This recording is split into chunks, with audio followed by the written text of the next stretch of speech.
வணக்கம். இன்னைக்கு கமெண்ட் செக்ஷனில் வந்த சில கேள்விகளுக்கு பதில் சொல்கிறேன். ஃபஸ்ட்டு வந்து அயர்ன் டேப்லெட் டீட்டெயில்ஸ் கேட்டிருக்காங்க. நான் போடுறது உங்களுக்கு சொல்லியிருக்கேன். எந்த மாத்திரை வேணால் போடலான்னு முன்னாடியே சொல்லியிருக்கேன். நான் போடுறது வந்து லிவோஜன். அது வந்து அயான் வந்து 50 மில்லிகிராம் ஈக்குவலண்ட்டாக இருக்கணும். கிட்டத்தட்ட டெய்லி 1, அதோட ஜாஸ்தி இருந்தால் கொஞ்சம் பார்த்து போடணும். லிவோஜன் வந்து ஃபெரஸ் ஃபியூமரேட் கொஞ்சம் ஃபாஸ்ட்டாக வேலை செய்யும், அதனால அதை போடுறேன். பட் நீங்கள் ஃபெரஸ் சல்ஃபேட் எந்த மாத்திரை போட்டாலும் okay. Sweaty hands and feet என்ன பண்ணணும்னு கேட்டாங்க. அதாவது கை கால் ரொம்ப வேக்குதுன்னா நீங்கள் டெர்மட்டாலஜிஸ்ட் பார்க்கணும். அதாவது தோல் நிபுணர் அவங்கள பார்த்தா தான் உங்களுக்கு அதுக்கு ஏதாவது தீர்வு கிடைக்கும். மாத்திரை மருந்து லோஷன் அந்த மாதிரிலாம் நிறைய இருக்குது. பட் டெர்மட்டாலஜிஸ்ட் தான் ஸ்பெஷலிஸ்ட். ஸ்கின் ஸ்பெஷலிஸ்ட் தோல் நிபுணர்கிட்ட போய் பாருங்கள். அப்புறம் ருமட்டாய்டு ஆர்த்ரைட்டிஸ் பற்றி கேட்டிருக்காங்க. எந்த டாக்டர் பார்க்கணுன்னு? ருமட்டாலஜிஸ்ட் பார்க்கணும். அதுதான் என்னோடய ஸ்பெஷாலிட்டி. ஸோ அந்த மாதிரி ருமட்டாலஜிஸ்ட் நீங்கள் பார்க்கணும். என்னை கேட்டால் என்ன ட்ரீட்மெண்ட் பெட்டர்னா அலோபதின்னு தான் சொல்வேன். ஏன்னா நான் அதுதான் வேலை செஞ்சு பார்த்துருக்கேன். இப்போ வந்து லேட்டஸ்ட் ட்ரீட்மெண்ட்ஸ்லாம் நிறைய இருக்குது. அதனால் நீங்கள் கட்டாயம் ருமட்டாலஜிஸ்ட் பார்த்தீங்கன்னா நல்லாவே ருமட்டாய்டு ஆர்த்ரைட்டிஸ் கண்ட்ரோலில் நல்லா வேலை செய்கிற அளவுக்கு கண்ட்ரோல் வரும். அந்த அளவுக்கு நிறைய மாத்திரை மருந்துகள் இப்போ இருக்குது.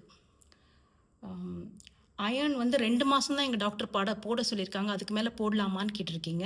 என்னை பொறுத்த வரைக்கும் மாதவிடாய் இருக்கவங்களுக்கு, அதாவது பீரியட்ஸ் வர லேடிஸ்க்கு வந்து பெண்களுக்கு வந்து தினம் 1 போடுறதுனால பிரச்சனை கிடையாது. ஏன்னா எப்படியும் குறைச்சலாக தான் இருக்கும். ஆனால் உங்களுக்கு வந்து 2 மாதத்துக்கு மேலே ரொம்ப நிறைய இருக்குது அப்படின்னு ஃபீல் பண்ணிங்கன்னா ஹீமோக்ளோபின், டிஐபிசி, ஃபெரிட்டன் அந்த மாதிரி டெஸ்ட் இருக்குது.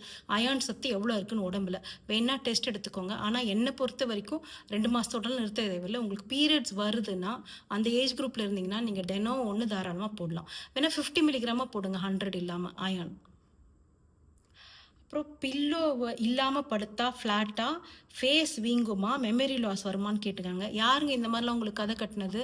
அதெல்லாம் ஒன்றும் கிடையாது. நெக் பெயின் இருக்கவங்களுக்கு நான் என்ன சொல்லுவேன், தலகாணி வச்சுட்டு படுக்கிறதா வைக்காம படுக்கிறதா? நெக் பெயின் இருக்கவங்க கேட்பாங்க. வச்சுட்டு படுத்தாலும் வைக்காமல் படுத்தாலும் உங்களுக்கு எது வலி குறையுதோ அந்த மாதிரி வச்சுக்கோங்க. ஏன்னா ஒருத்தருக்கு ஒரு மாதிரி. பட் இந்த மாதிரி மெமரி லாஸ் வரும், பில்லோ இல்லாமல் படுத்தா ஃபேஸ் வீங்கும் அப்படின்லாம் கிடையாது. அப்புறம் அயர்ன் சிரப் இல்லை டேப்லெட்டில் அசிடிட்டி வருது, அதனால் பேன் போடுறேன்னு சொல்லியிருக்காங்க. தொடர்ந்து பேன் போட்டால் ஓகேவானா? தொடர்ந்து பேன் போடுறது நல்லதில்லை. பட் அசிடிட்டி ஜாஸ்தி ஆகும்போது நான் என்ன சொல்லுவேன், ஒரே ஒரு மாத்திரை அப்பப்போ போடாமல் ஒரு 5 நாள் தொடர்ந்து போட்டுட்டு அதுக்கப்புறம் வெந்தயம் டெய்லி நைட் சாப்பிட்டிங்கன்னா அசிடிட்டி கண்ட்ரோல் ஆகும். ஸோ சில பேர் வந்து ஜாஸ்தி ஆகும்போது ஒன்று போட்டுட்டு அதுக்கப்புறம் ஒரு 2 நாள் கழிச்சு இன்னொன்று அப்படி போடக்கூடாது. ஜாஸ்தி ஆகிடுச்சுன்னா ஒரு 5 நாள் தொடர்ந்து போடணும். காலைல 1 நைட் 1ன்னு. அதுக்கப்புறம் வெந்தயத்தில் மெயின்டைன் பண்ணிடணும்.